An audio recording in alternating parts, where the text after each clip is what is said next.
Right. Let's get started. Start off first with CMMC is final. I didn't think I would ever be saying those words. So they had like a bullhorn, some confetti, something. Wow. What are y'all thoughts? Alex, Zach, and been at this for quite a while.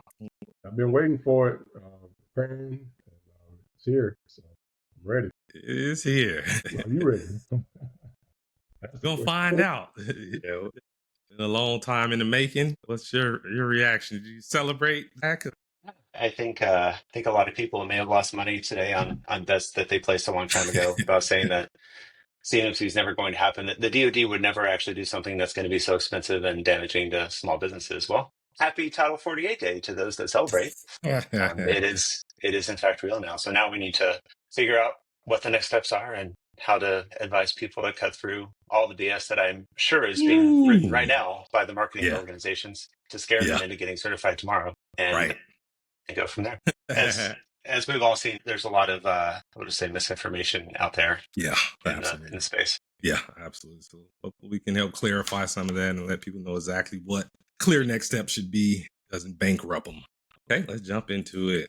I'm Darius Phillips, founder and president of Aspire Cyber. We specialize in CMMC readiness, and I'm also a lead CMMC certified assessor. To date, I've served on 2 assessment teams, and also had 3 clients actually go through the entire process and get CMMC level 2 certified. All right, you're up next, Alex. How you doing? My name is Alex Omeke, founder of Secure Operating Solutions, lead CCA assessor. About 20 years working as a DoD contractor, so pretty familiar with a lot of this stuff on the cybersecurity side. Look forward to it. Thank you. Awesome. Zach? Hi, everyone. Zach Walker, co-founder ATX Defense, lead CCA, and also owner of a C3PAO. Not a compliance guy, but I have about 2 decades of experience in cyber intel, cyber warfare with DoD and other agencies. Good to be here. All right, you're up, Dan. Last but not least. All right, thank you. I'm Dan Sterletti with Demystify Technical Services. I'm a lead CCA and also a provisional instructor.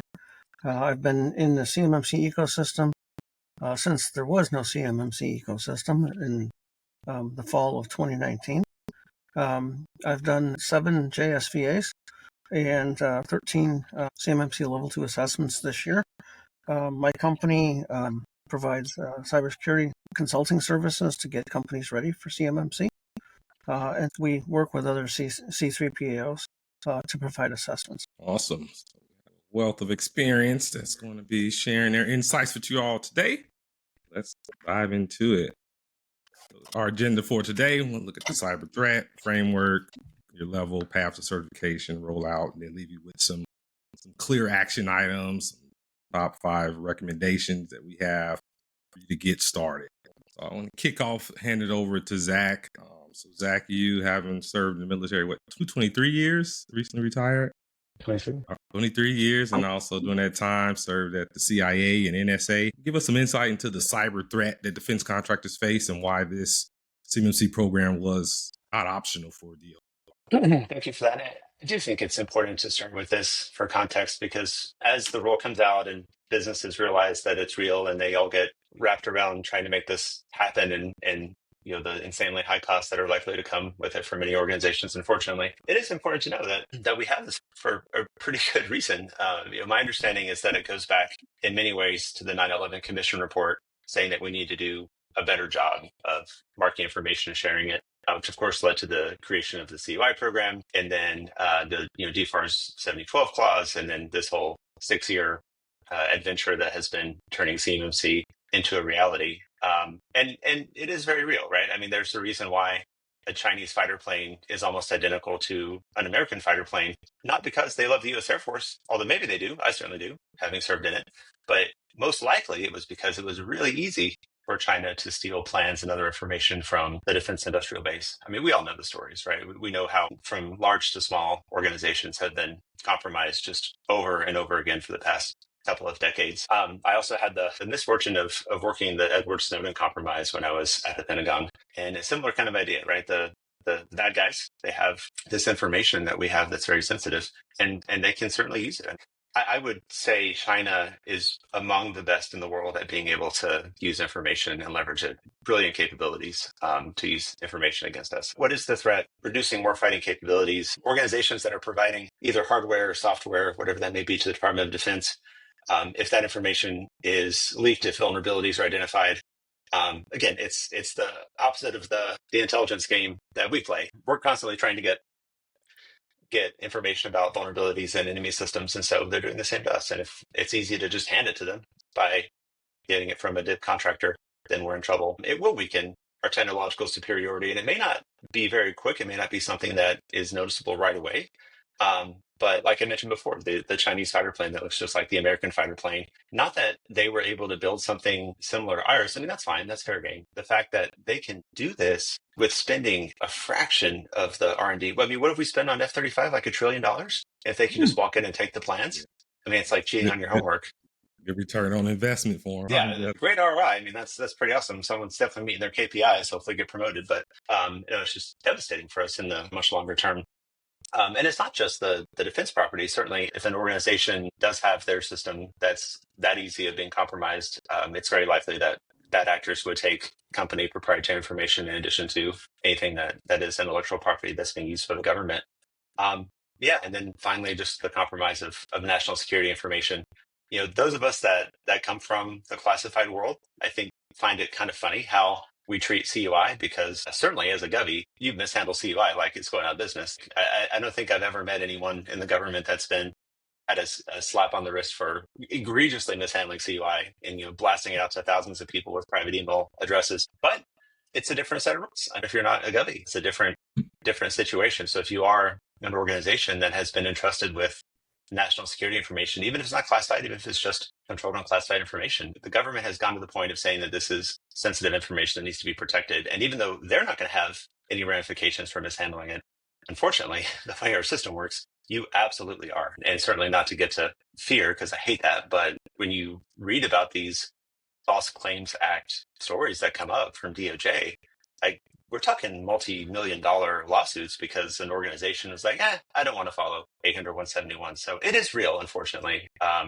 There are definitely teeth attached. And again, I can't blame the government for doing that, because there are rules that companies said they're following. And if they're not, there has to be consequences. But having lived on both sides of assessment and CMMC services, just getting to that point where an organization is fully compliant is no simple feat, as many of our listeners know. Agreed. So thanks for level setting. I think it's, like I said, a good starting point to help people understand why, versus saying, okay, this is just some arbitrary cybersecurity compliance rule. No, there's a why behind it. And like you as a veteran, I do understand the importance to the national security that defense contractors play. Next up, let's just take a look at the CMMC framework. I'll be handing it over to Alex. And Alex, from your perspective, not only as a lead CCA, but also as a federal contractor, share some insights about the framework, starting off with the type of information that's in scope. Yeah, definitely. We'll just actually start off with the slides and we'll go from there. Of course, you have the FCI and the CUI. The FCI is going to be defined in the PAR 52-21, the 17 technical requirements via the 48 CFR. CUI is going to be in your 32 CFR. Now, when it comes down to the difference, it's a huge difference between level 1 and 2. Of course, level 1, everybody's going to have to do it anyway, just if you're handling contracts in general. And certain people are going to have to be ready for CUI, which I know you guys are ready for. So what are some examples of that, like federal contract information or controlled unclassified information? I know it's a gray area for a lot of defense contractors. Yeah, so as far as federal contract information, that's going to be, just getting a contract in general. So you're definitely going to have that just from even, playing around with it. You're already handling FCI. CUI is going to just depend on its confidential information that should be protected pretty much. And you will see that inside a contract as well, letting you know what type of CUI you're handling. There's different levels to it. Some may be CTI, nuclear propulsion. There's just different levels to it. So you definitely want to check your contract to see which type you have. And usually the more sensitive it is, you're going to probably require a level 2 assessment. Now, and with that, A lot of contracts have CTI in it too, which is documentation, schematics, blueprints. There are things like that. So you don't be surprised. And even COTS, a lot of people think they can get away with COTS, commercial off-the-shelf resale, and it won't be applicable. But once you start making any changes to that information, like if the government orders something, you have to like tweak it to that particular installation or whatnot. It may fall into the whole CUI range, so you have to be careful with that as well. Just put it out there. Yeah. Great. So Dan and Zach, you have any other examples you want to add for FCI or CUI to help people kind of understand? We use the term CTI. Some people may not know what that is. That's controlled technical information. The example I've given in some of my training is maybe you're a boot manufacturer, and you've just gotten a RFQ for 500,000 pairs of boots, and they're supposed to be white, not tan or other camouflage colors. That could border on going into CUI because of the fact that that could discuss what the mission is for why you need those kinds of boots. So that's why commercial off-the-shelf stuff like boots might actually be CUI in that case. But CUI it could be anything from aircraft parts to guns and munitions or anything like that. Yeah. Do you want to add, Zach, for example? Yeah, I'll just add maybe a counterexample, but we've talked to dozens of companies that don't have any CUI or FCI. They just want an SBIR, or they're on a contract with a prime or want to get on a subcontract with a prime, and they will probably never touch CUI. Yet it's in the contract. Now they have to have a system that is fully capable of meeting all NIST ANVIL 71 controls, even though they're never going to use it. And unfortunately, it does not change. If you are never going to touch CUI and you've got the contract requirement, you're part of the game. Yeah. But it is a business differentiator. And so you're also now on the list with that prime, which means that prime could tap you for other things. That's a good point. So it's a growth opportunity as well. Yeah, really good point. All right, you're back up, Alex. All right, CMMC, we'll start with the what. A consistent pre-award assessment methodology to determine whether a prospective contractor has implemented cybersecurity protections necessary to adequately safeguard DoD information. That's what it is. Now, why? To increase the cybersecurity posture of the DIB and better protect sensitive, unclassified information. All have to protect each other here. And how? All defense contractors and subcontractors will show compliance with applicable security requirements through self-assessment or independent assessment prior to contract award, excluding the commercial off-the-shelf procurements. Absolutely. And just to emphasize that pre-award, essentially that DoD solicitation, now that the Title 48 CFR is final, goes into effect November 10th, so 60 days from today. Once that company bids on that solicitation that has CMMC requirement in it, let's say it has CMMC level 2, they can't be awarded that contract, especially if it's a certification assessment, until they have that certification on file. I've seen that happen with a client we have. They contacted us a few months ago after they were denied a contract because they didn't have their 800-171 self-assessment in SPURS. This was a $5 million contract. To say that lady, she was really upset because she didn't even know what the self-assessment was. And she didn't get awarded the contract because she didn't have that on file. So with CMMC, you're going to have that self-assessment for level 1 or level 2 on file, or if you have to have that certification assessment. Anything else y'all want to add to that as far as the pre-award requirement? Yeah, you make a great point. Just make sure if you're doing any type of self-assessment, you want to make sure that information is correct, because I have a feeling now there's be a lot more scrutiny on that type of information as well. So you got to be prepared. A lot of times we tend to think from reading all of our 48 CFR, 32 CFR documents that we're all dealing with Department of Defense directly. Department of Defense awards to primes. Primes awards to subs. There's a lot of primes now that are already pushing out, look, you have to have this, and we don't care what the rollout is. You're going to have to have CMMC level 2 certification. Right. And so that's an area that, I want to get people to realize. Talk to your higher tier sub if you're not prime. Make sure you Right. understand what they want. The Lockheeds and the Boeings and stuff like that, they're already on their blogs pushing out what people need. Absolutely. Yeah, I've seen one of those memos from Lockheed that Mhm. was pretty much asking their vendors, what's your CMMC status? Yep. We'll talk more about that later. But Zach, from the standpoint of a CMMC third-party assessment organization, can you talk to us about once a company successfully passes their CMMC Level 2 certification, what happens and how does that information get to SPRS? Absolutely, yeah. You start the assessment process. There's a time before the actual formal assessment called phase 1, where we verify that yes, you actually have a system security plan and that you are eligible for an assessment. Really, I've said it before. It's a really interesting balance because, as you know, see-through PAOs can't offer advice, they can't consult. That's considered a conflict of interest. But we Right. are directed to look at an SSP, and if it's not going to pass and there's no chance, just respectfully decline the assessment, right? So it's this interesting balancing act of and I think that's great, of just making sure that you're not setting these organizations up for failure. So that's phase Right. 1. Once that's done, you go through the formal assessment process. At the end of that is the assessment results briefing. And so that's inclusive of this 10-day reevaluation period and everything else. Once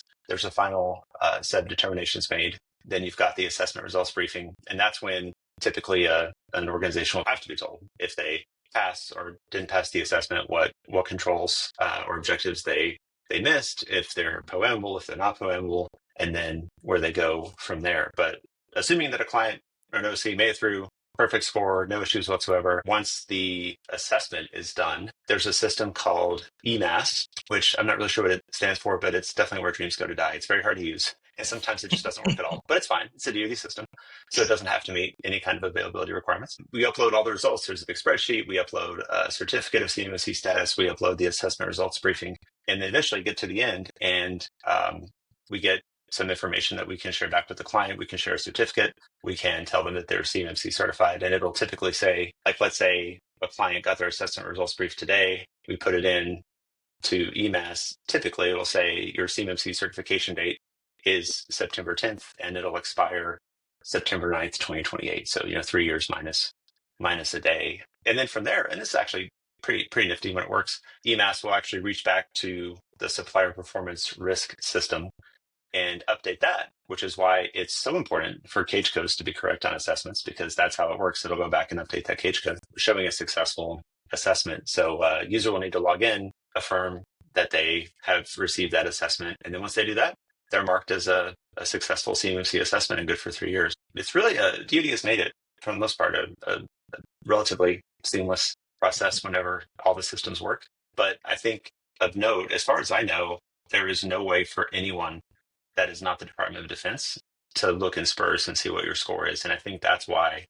even before the Title 48 rule, especially primes, were saying you've got to get certified, you've got to know, because if you send your certificate of status to a prime, then they know you're certified. But if you don't have that certificate, there's really no way for them to know, or anyone to know if you meet that status. And so I think that's part of the reason behind the push to get certifications, even though they may not be required for another year or 2 months. Oh, great insights. Mike Parsons, you had a question? Yeah, it's actually on the point that Zach was just talking about.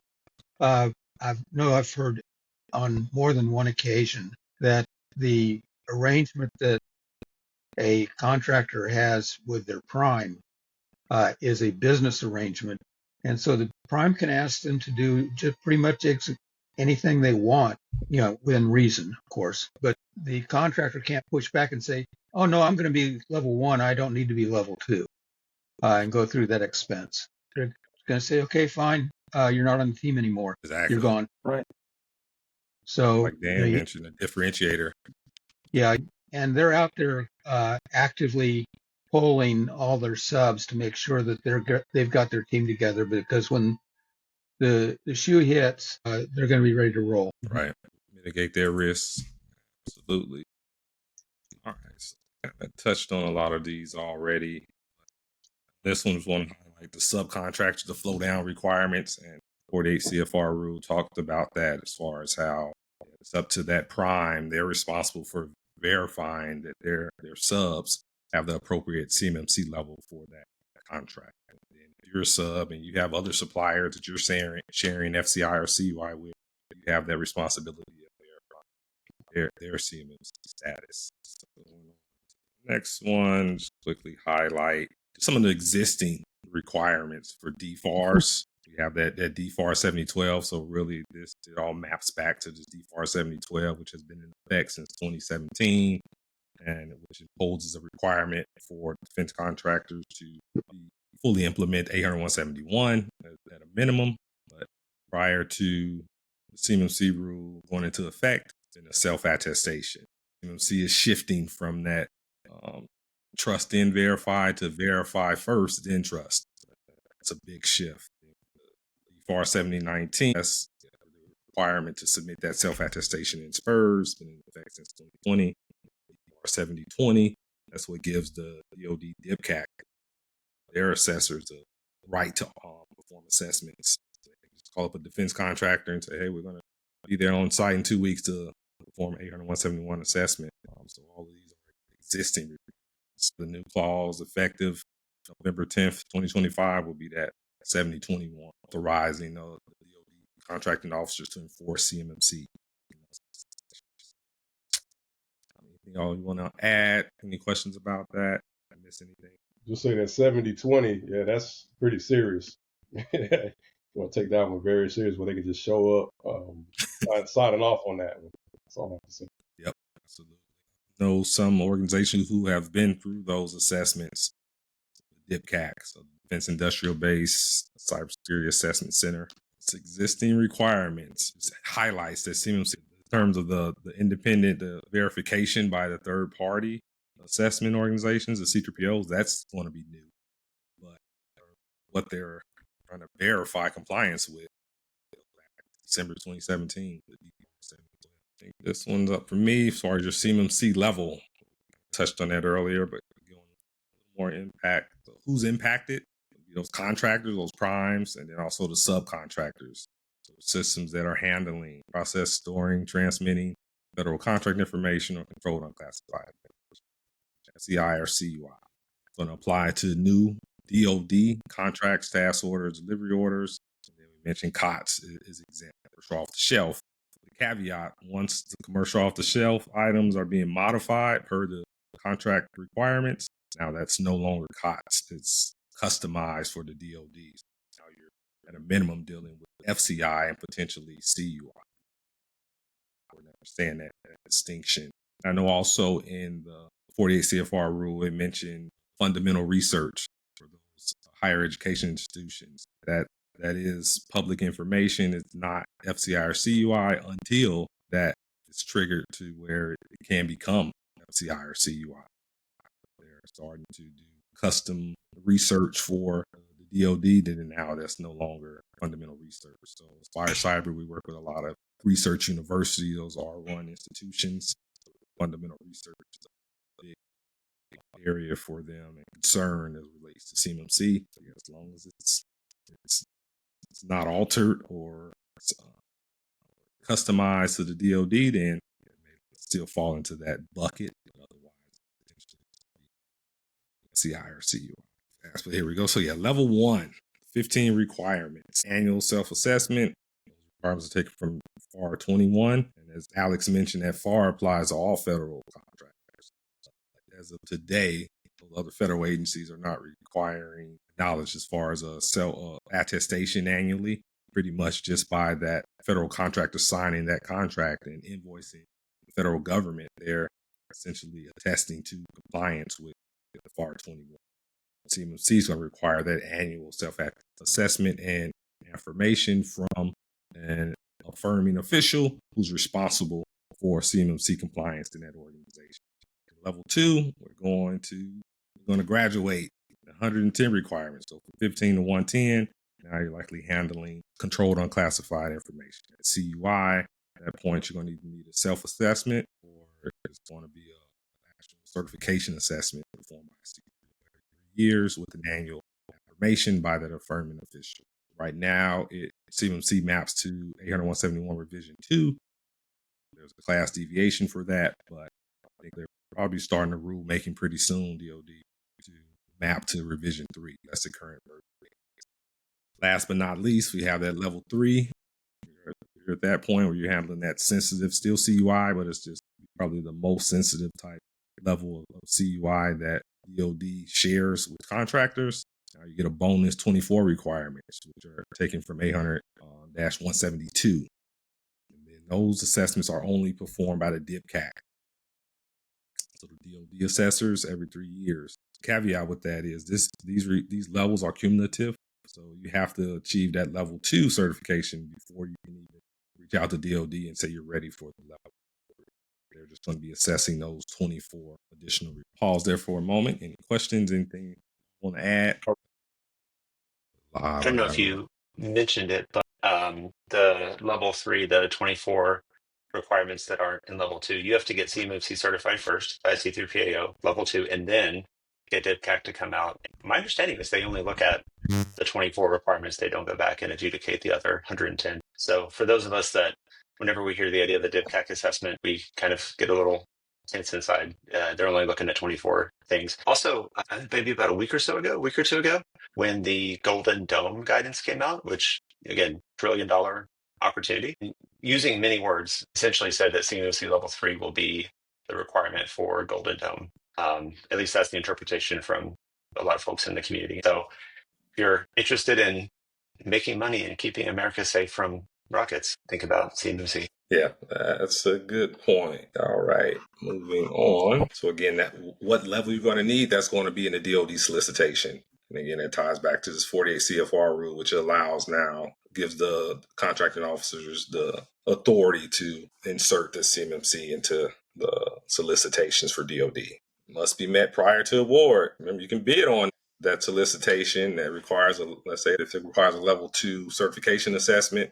And by the time they're ready to award that contract, if your company doesn't have that level 2 certification, then that's a problem. You're like, now it's going to go to your competitor because you're not qualified to receive that award. In the rule, they mentioned that CMMC is going to ultimately impact over 300,000 companies. You can imagine it's probably going to eventually be a backlog. Zach, Dave, do you know the number of C3POs that are authorized? I know it was like 70s last time I saw. It was 81 last time I checked. I think we just added 2 on Friday. But it's not a lot to do 80,000 assessments every 3 years. That's about 16,600 a year. That'd be a lot of work for 81 teams. Yeah. It's going to be tough. Let's see. I think David, you have your hand up. You have any questions or comments? Yeah, quick comment. At the conclusion of the assessment, the scores are uploaded by the assessment team, the C3PO, into EMAS, right? That's what I heard. And then EMAS has a back-end connection to SPURS. But then I heard, like, while that transition of information into SPURS is getting reconciled, like, I guess which entity generates the certificate indicating that they've passed CMMC level 2? Is that the C3PO in the event that, let's say the CO is like, hey, how do I know that you've met this? And it's like, Correct. hey, it's already been uploaded. Well, I don't see it in SPURS, right? Or EMAS. So is that on? Yep, it's a certificate. There's a list, I think up to 3 people from a C3PAO can be authorized by CyberAV to sign the certificate of CMMC status digitally. Okay. And so then you'll receive a 1-page, 15 megabyte PDF. Haven't figured that one out yet, but that'll be your certificate of status. Okay. So they have a workaround if for some reason that's a systemic issue between uploading. It's not a workaround. You do both. You actually have to upload the certificate into EMAS for record keeping. It really is just meant to be I would say public facing, but they also don't want people publicly sending out the certificates. I'm not actually sure what it is. I think it's maybe meant for people to send to their mom so they can be proud what their child has achieved. I don't know what the purpose is aside from just saying, yep, we're certified, and just having something tangible. I visited a client site who got certified, and they had it in a frame on their wall. They're proud, understandably so. Indeed. All right, so for these next couple of slides, I'll just kind of go through these kind of quickly, just highlight the key takeaway for level 1. Remember those 15 requirements, annual self-assessment. It'll be that most basic level of cybersecurity posture, federal contract information that you're handling. Level 2, CUI, 110 requirements. So it's either going to be a self-assessment or a third-party certification. And I know I've heard Stacy Boschanik mention that Yeah, wouldn't hold your breath for the self-assessments once after the phase rollout. The vast majority of companies that are handling CUI are going to require that third-party certification assessment. All right, someone had their hand raised. That's me. Oh, yeah, go ahead, Dan. Oh, go ahead, Dan. You want to ask something? Yeah, I just wanted to point out that level 2 builds on level 1. So the 15 that we're talking about in level 1 is incorporated into level 2. It's just the term FCI changes to CUI. So in level 2, you're dealing with FCI and CUI, but it's the same 15 requirements. Yeah, and I've seen organizations where they'll have all their CUI in an enclave. So let's say like Google Workspace, and then maybe they're using the FCI is being stored locally, or vice versa. But you certainly can have two different scopes for that FCI and CUI, because we know what for CUI, if you're using a cloud service, that cloud service has to be FedRAMP moderate, so that cloud service provider, but you don't have that requirement for FCI. Level 3, remember you're getting those 24 bonus requirements to kind of address those advanced persistent threats, and then that's going to be DoD DIPCAC that performs those assessments only after you've gotten your level 2 certification assessment. So if you are bidding on a solicitation that requires a level 3, then you want to make sure you are get started, because you got to go to level 1, level 2, then level 3. Key applications, we talked about SPURS, supplier performance risk system. Make sure your CMMC status is current. Recently had a client that they were bidding on a DoD solicitation that required that they produce evidence that they had already submitted their CMMC level 1 self-assessment in SPURS. So that was, and this was before the CMMC Final Rule was published. So you want to make sure that status is current. And then the CMMC UIDs, we're going to talk more about those, but that's going to be for each information system. Annual affirmation, and then the flow down requirements to the subcontractors. Can't forget about those subcontractors. With CMMC, it's an information-centric framework. So wherever that information flows, that FCI, that CUI flows, then the requirements follow. It doesn't matter about if they're international. It doesn't matter if it's a small mom and pop subcontractor. It just doesn't matter. The DoD is concerned about the information. That's what they're used into determine what's in scope, what's out of scope in terms of those systems. I can take a break. You're up, Dan. Path to certification, assessment process. And I'll go to the first slide. If you can talk about those UIDs. Well, the UID is a 10-character code, and it's assigned to each CMMC assessment, and it's linked to the specific information system in SPURS. Now, a lot of times, when we're doing assessments and creating an SSP, the system is not just your computer. It is the entire information system that we're talking about. And so there's this UID code that links the assessment to that system. Yeah, I heard recently a good analogy for that one. They say think of the UID like a license plate for your car. So each car, there's a system. And certainly with when you say system, it's not just the IT. It's also the people. So the DoD considers people could be CUI assets or FCI assets where they're handling that information. So that could be your people on your sales team, HR. So just factor that in. It's not just the computers. Everything referenced in your system security plan is the system. And that UID references that. Absolutely. And then a large organization may have multiple UIDs for various systems, maybe mapped to different lines of businesses. And if they're separate systems, then they may need separate certification assessments. Right.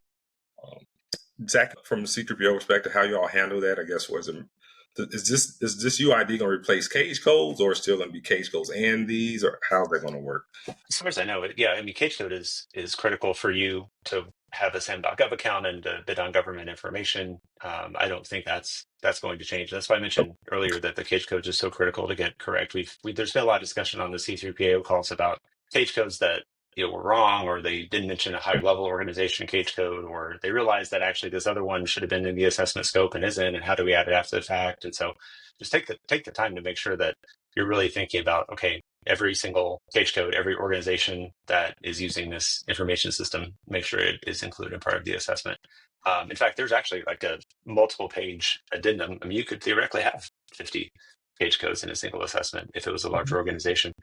The UID, I'm not aware of UID being more than like what you mentioned, what Dan mentioned is the unique identifier for an assessment, which I assume at some point firms are going to start asking for, or the government may ask for in responses. And so you'll need to know, because it links it to that point in time for that specific information system. Yeah. And so that'll be really good information to have. No, can it be queryable outside of the Department of Defense? I'd be surprised if it could be, although that would be an interesting key if DoD were to ever make it something kind of publicly accessible to be able to confirm that organization. Like when you say, I've got CSSP, click on my Threadly and you can see it. Like same kind of thing. Like here's my UID. It'd be cool if DoD had a system that could just like confirm that they're certified or not.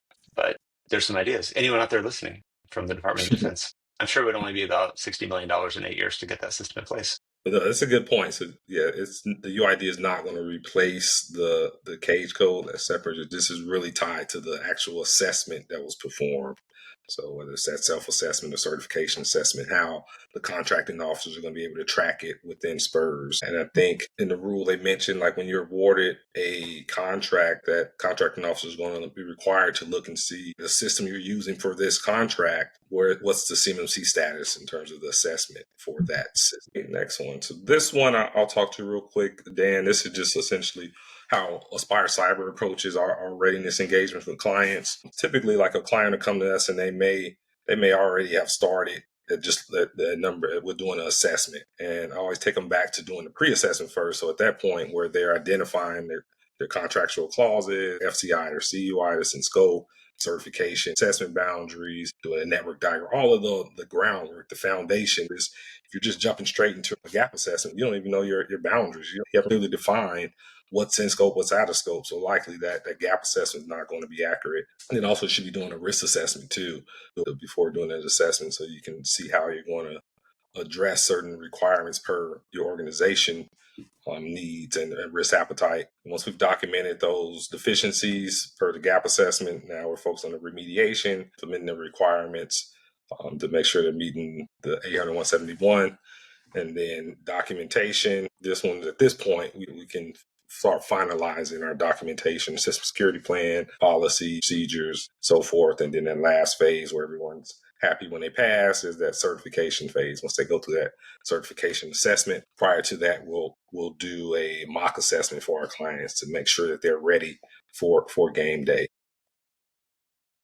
Oh, well, one of the things I want to stress is a lot of times we say NIST 800-171, and that is the biggest disservice we've done to the organization seeking certification. We should always talk about NIST 800-171A, which is the assessment guide to NIST 800-171. I always think of 171 as basically the index of 171. 171A breaks those 110 requirements or controls in this language into 320 objectives.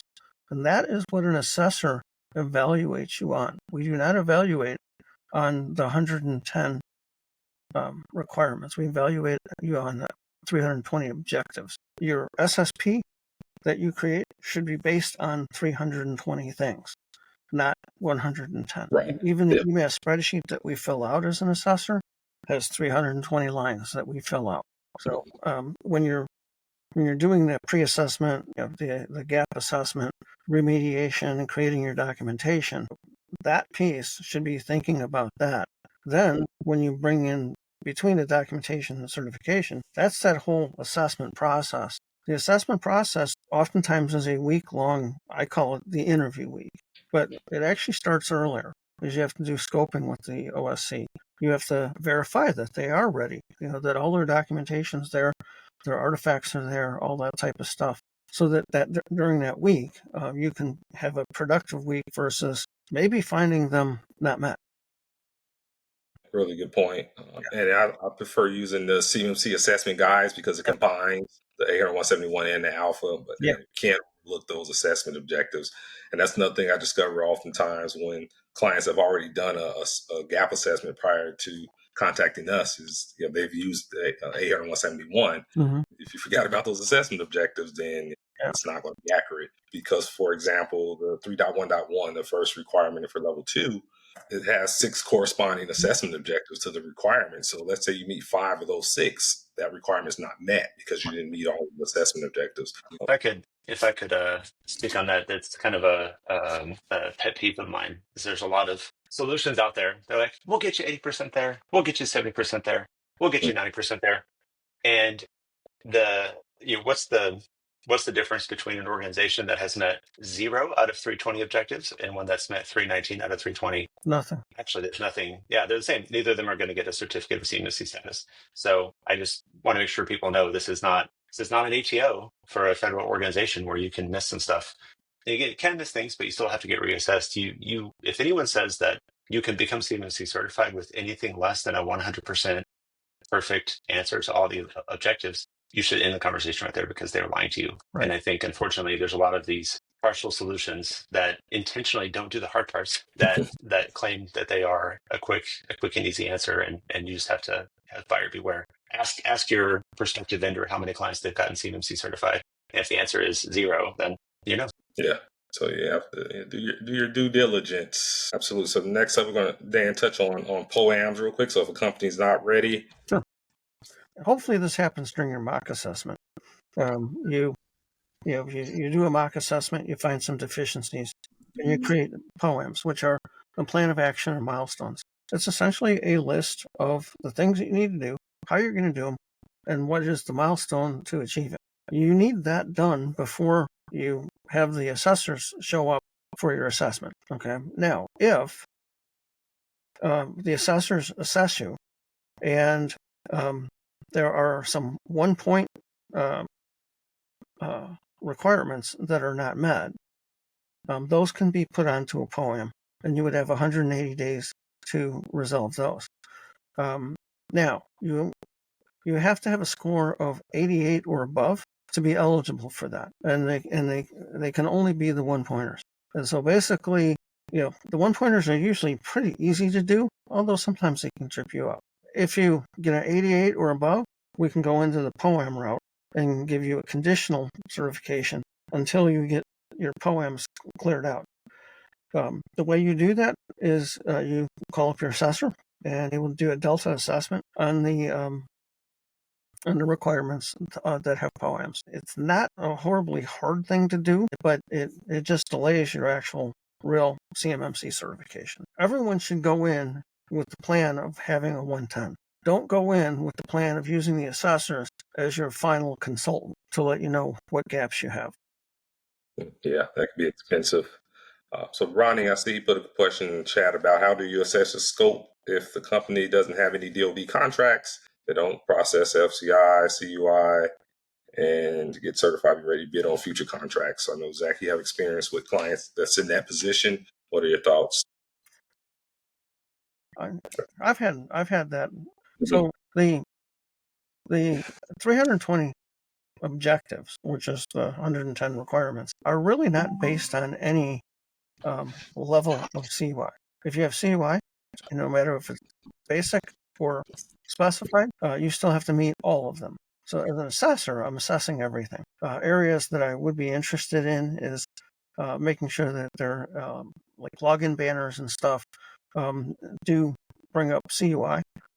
I'll ask them, will you ever have ITAR or export control, things like that? And they're like, no, that is not in our business. Well, then I'm interested in making sure that at least meeting all of the basics of language and training and stuff like that for the people.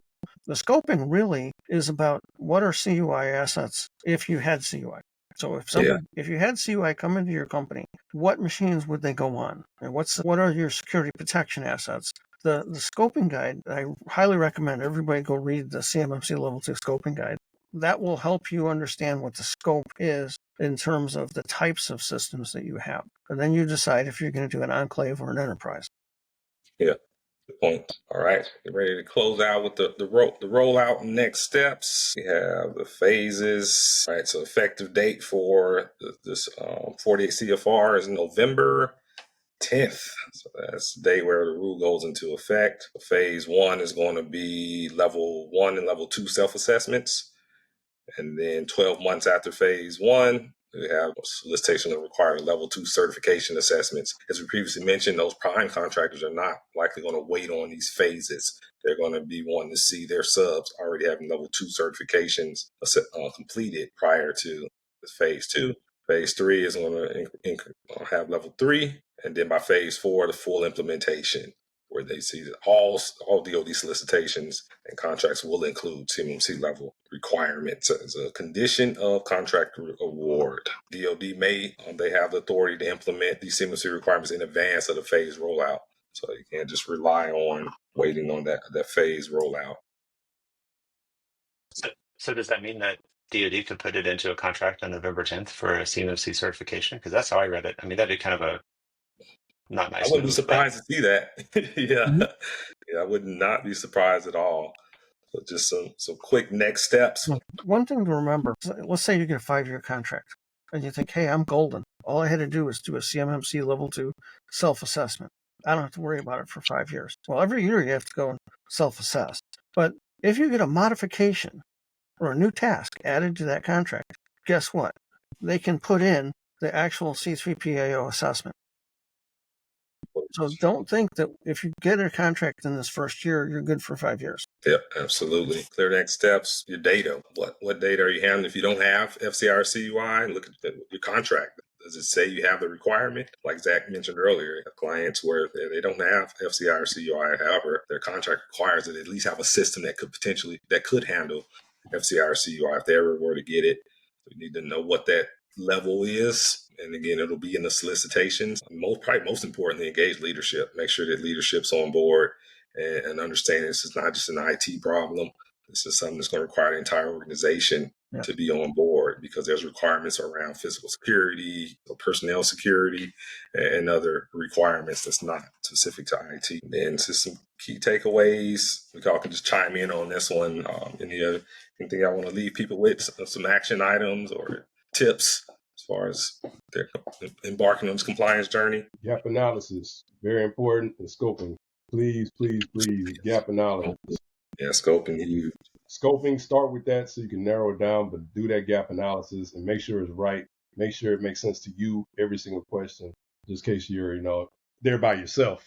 You want to be able to talk to it. So that's my 2 cents. And I would say that's where your organization stands to probably save the most money is in the scoping phase, where they can identify how they can reduce that scope, because the smaller the scope, the smaller the compliance requirements and burden. But the larger the scope, you want your entire enterprise in scope, and it's going to be pretty expensive and burdensome on top of that. Yeah, based on, I don't know, maybe a dozen assessments at this point, since we became a C3PAO, I'd say scope is so critical. And then trying to reduce your scope. We have had more than one company, like after they book an assessment with us, say, you know what, this is just too hard. Our scope's too big. We're going to go get an enclave and do this instead, which is a crazy time to make that decision, by the way, once you've already paid for an assessment. So really, really look hard at what you really need. Again, if you don't even have CUI, you really don't need to bring everything in scope, despite what some of the better funded MSPs and marketing organizations may say. Do that, reduce your scope. And then I would say from assessments, I was surprised to see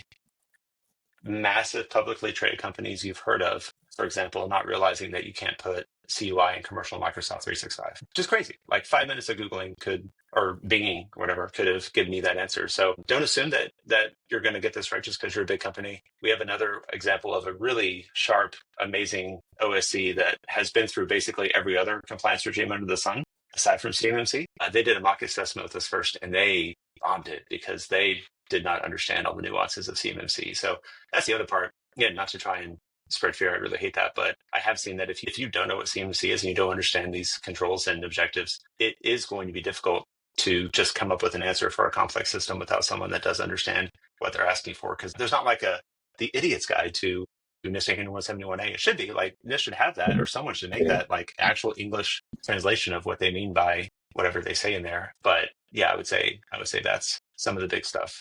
And just don't fall for the fear. I mean, as of today, people are going to say you have to get certified tomorrow and you have to spend $250,000 to get ready. And I think it's extraordinarily unlikely that you're certainly not going to have it added to your existing contract for a long time. But I would truly be shocked if new contracts that small businesses are going for are going to have this requirement by the end of the year. Maybe so, but I'd be really surprised. I think there's still some time for it to all get settled. Agreed. I think that's a good note to close out on. Thank you all for joining. Thanks for the presenters. I know y'all very busy, for taking time to share your insights. It's showtime now. We gotta get to work. All right, everyone. Have a good day. Thank you. It's exciting times. Yeah.